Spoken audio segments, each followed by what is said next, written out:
Ale žadėjau už triūsą atsilyginti. Jeigu pavyks apmulkinti publiką ir viskas bus gerai, tai žadėjau auksinį žetoną ir 300 premijos.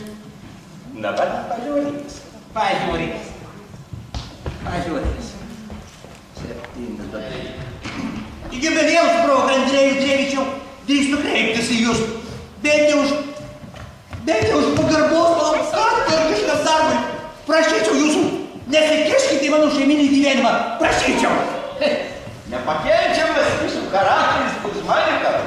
Atrodo, gerbtinas žmogus, taip sakoma, o su moterimis dar jis kaip maniakas, taip sakant, moterų žudikas.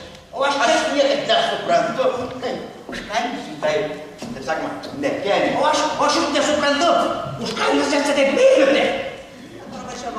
Kad vaikščiai, Brangiui, aš dar ir kaim.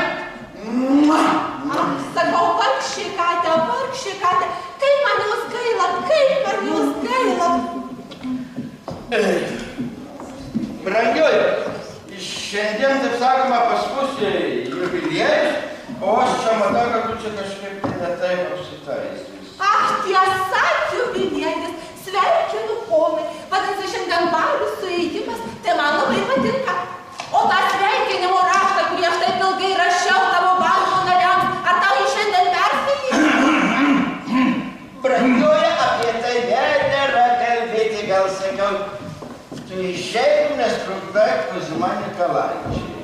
Gerai, aš kitaip papasakosiu, sakau viską nuo pradžios ir tada važiuosiu. Taigi, paminėte mane palydėjai stoti. Atsisėdau šalia tokios storos ponios ir pradėjau skaityti. Valo nekalbėtis nemėgstu. 3 stotis praleidau skaitydamas, su nieku nė žodžiu nepersimečiau. Bet atėjo vakaras, apniko tokios niūros mintys. Priešais sėdėjo toks studentas. Nieko savo, nebjaurus. Paskui atsisėdo jūreivis, paskui toks jaunuolis. Studentas pasakojo jokingus anekdotus, o jūreivis egzaminavo. O kai aš pasakiau jiems, kad aš netekėjusi, kaip nusistatyti, aš gubernijaus sekretoriaus žmona Anastazija Fiodorovna Melčiurkina. Sakykite, ko jums reikia? Žinot, gerbiamasis, mano vyras, gubernijos sekretorius Melčiurkinas sirgo 5 mėnesius voliojosi lovoje. Turiu daktaro pažymėjimą, mano vyras tai sirgo. Taip, kad jūs turite ką galvą ar ką? Taip, turiu ir galvą, ir labai noriu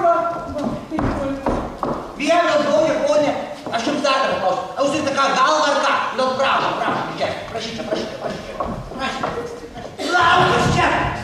Na, nebijau. Ei, lauksiu tavo aš tau. Nesvetimo prašau, o savo. Aš tau sakau, jeigu su mano vadiklė šiandien teisų gyventi pakviesti kiemsą gyvą. Laukis čia. Prisileido pilną banką bobų. O mano pranešimą reikia rašyti 10 mėnesių. Negaliu.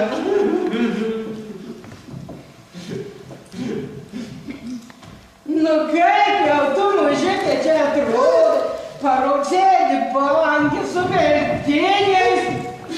O, mužikas, jūsų malonybė, tai kaip, ar galės mano vyras grįžti į tarnybą? Atvyko daktaras, tai nelaimingai išgelbėjo. Šitų, tai aš tikrai neatlaikysiu. Varykit čia lauk. Tai Zagalai klaus.